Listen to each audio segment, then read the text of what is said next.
اور جو لوگ مومن مردوں اور مومن عورتوں کو ایسے کام کی تہمت سے جو انہوں نے نہ کیا ہو ایذا دیں تو انہوں نے بہتان کا اور کھلے گناہ کا بوجھ اپنے سر پر رکھا۔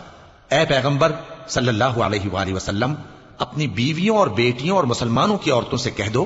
کہ باہر نکلا کریں تو اپنے چہروں پر چادر لٹکا کر گھونگھٹ نکال لیا کریں۔ یہ چیز ان کے لیے موجب شناخت و امتیاز ہوگی تو کوئی ان کو ایذا نہ دے گا،